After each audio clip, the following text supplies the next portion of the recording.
Aqui é do canal Receitas do Campo, eu sou Solange Bravo. Para você que está chegando agora no meu canal, você se inscreva, toque o sininho, compartilhe para fortalecer o canal. Gente, hoje eu vou mostrar para vocês algumas frutíferas, o que eu planto aqui no canal. Aqui, gente, eu quero mostrar para vocês, acho que muitos de vocês já viram essa abobrinha aqui, olha, no supermercado. Ela é amarelinha e vem com a ponta verdinha, ela é bem pequenininha. Olha que bonitinha aqui em cima também. Pega aqui bem pertinho, olha. Ela é bem pequenininha. E ela fica pequenininha, sabe, gente? Sim, do tamanho de um tomate com a pontinha assim, verdinha. É bem bonitinha, gente. Eu vou mostrar pra vocês o que está acontecendo, gente. Devido à chuva, nós estamos em fevereiro. Muita chuva. Aqui agora, gente, olha bem como está o tempo. É 4h30 da tarde. Chuva e frio. Fevereiro. Eu vou mostrar para vocês de tanta chuva que deu. Esse pé aqui de pitaia tinha 21 pitaias. Olha, gente, a chuva que aconteceu aqui, olha, ali, que horrível. Vou mostrar um botão para vocês que esse aqui, olha, bem amarelinho aqui, ó. Ele não vai vingar, tá vendo? Dá para ver? Vai pro lá. De tanta chuva, tudo caiu. Eu espero que nem essa daqui, algumas que estão do outro lado, elas vinguem, gente. Mas aqui está chovendo há dias. Um clima dessa época que eu nunca vi.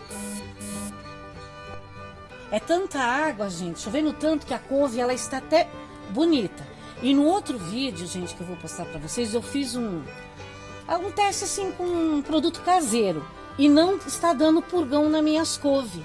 E sempre dá purgão na couve, nas orquídeas, gente. Essa orquídea aqui, ela estava assim, bem feia. Então no próximo vídeo eu vou mostrar para vocês o que eu fiz e passei nas plantas para não vir o purgão.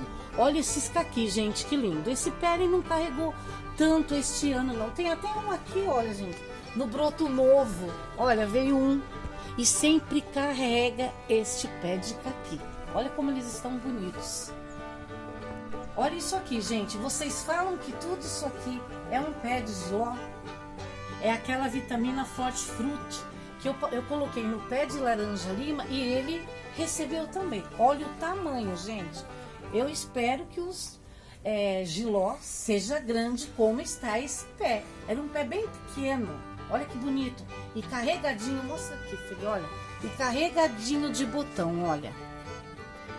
Bem bonito. Esse é a minha lixia, gente. É um pé bem pequenininho. Olha, sinal que vai dar a fruta. Eu comprei ele já enxertado. Faz pouco tempo e ó, tá um pouco atrasado, mas vai dar. Já tá até madurando. E esse aqui do lado, gente, é um pé de graviola. Esse pé de graviola, eu coloquei aquela vitamina também Forte Fruit. Mostra aqui. Olha, gente, é só botão, ó. Foram 6 meses que eu coloquei a vitamina, é botão por todos os lados. Estão vendo? Olha, ainda está vindo aqui, ó. Então você que tem um pé frutífero, que não vem o fruto, olha. Mas por tudo, gente. Parece que o meu esposo contou 21. Espero que vingue. E foi a vitamina. Aqui, gente, são os figos, olha. Figos aqui no canal. Olha, já estão madurinhos, ó, estão vendo? Já rachou, esse já está na hora de comer. Agora aqui, gente, me perguntaram no Instagram, ó. Dá pra vir do lado de cá? Ó, ele já está começando a ficar molinho e mudando de cor. Ele não está assim verde. Então, quando ele começa a amarelar, é o momento de colocar o saquinho. Porque é quando o passarinho vem e come ele. Olha que grande, olha que bonito. Isso aqui está lindo também, ó. E meu esposo tem sempre o capricho, se não pular de café, de colocar saquinho em todos. Então, o momento é quando ele sai desse tom verde e ele já começa a ficar assim, ó. Ó, já tá começando a ficar mole. Aí o passarinho vem e come. Eu sempre deixo um ou outro passarinho comer, que ele também tem que se alimentar. Então, gente, este é o figo branco. Olha que lindo, é aquele que eu acabei de mostrar que estava madurinho. Ele é um mel bem gostoso.